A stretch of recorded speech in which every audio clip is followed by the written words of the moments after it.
2014 में BSNL था, India की नंबर 1 गवर्नमेंट कंपनी थी ना। आज BSNL 2024 है, 20 मार्च है, ठीक है। BSNL 3G स्पेक्ट्रम पे काम कर रहा है, ठीक है। 3G स्पेक्ट्रम पे काम कर रहा है। BSNL को 4G का लाइसेंस नहीं दिया। चलिए यहाँ तक समझ आ गई। BSNL ने 25 साल के अंदर 80,000 टावर लगाए और लाखों किलोमीटर अंडरग्राउंड केबल बिछा दी। वो किसका पैसा? हमारे टैक्स से गया, ठीक है। अब इन्होंने एक नई पॉलिसी बनाई, नरेंद्र मोदी प्राइम मिनिस्टर बने, उन्होंने मुकेश अंबानी को बुलाया, आमने सामने बात करी कि एक नई कंपनी बनाते हैं। बन गई जियो, बन गई 2014 के बाद ही बनी है ना जियो। उसके बाद उनको कह दिया कि जी हमारा तो एक टावर नहीं है, नेटवर्क कैसे आएगा? उन्होंने कहा भाई सरकार के 80,000 टावर हैं BSNL के, उसको हम रोक लेते हैं, उसको हम बैकवर्ड पे ले आते हैं।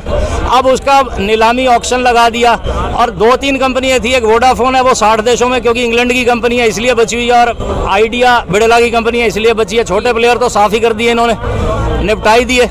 और उसके बाद ये इन्होंने कह दिया कि भाई जो सरकार के 80,000 टावर थे अब वो यूज़ करेगा जियो।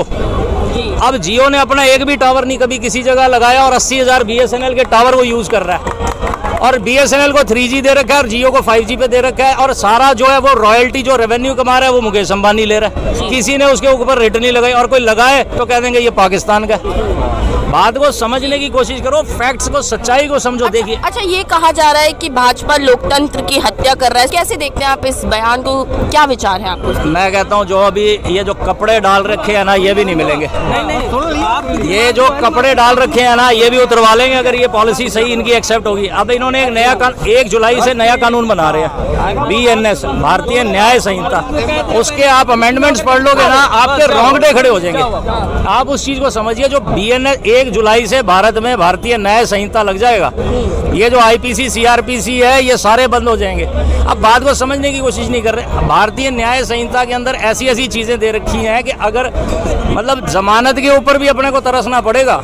आज तो ये जज कह देते हैं ना कि भी उसमें अपने पास क्लॉज है कि भी 14 दिन का रिमांड लेते हैं, अगर इसको कोई गलती है तो इसको प्रूव करो, अदरवाइज इनको बेल दे दो और ये ट्रायल चलेगा। और अगर प्रूव होता है तो इनको उसके हिसाब से पनिशमेंट मिलेगी, किसी भी एक्यूज्ड या कोई है अगर। तो आने वाले टाइम में कानून ऐसा बन जाएगा कि अगर उसकी गलती नहीं भी है तब भी उसको ये है कि वहाँ प्रावधान दे रखा है कि इसको इसकी जमानत नहीं भी दी जा सकती।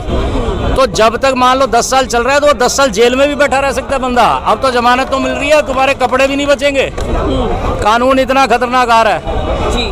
आप ये देखो भाई, इंडिया के अंदर जुआ लीगल हो चुका है, ये कैसीनो लीगल हो चुका है। पहले सिर्फ गोवा के अंदर जुआ चलता था, और गोवा के अंदर जुआ नहीं चलता था, शिप थे ना, शिप के ऊपर जुआ चलता था। क्योंकि जब देश आज़ाद हुआ था, कानून में एक चीज़ लिखी थी कि भारत की ज़मीन के ऊपर जुआ नहीं चल सकता।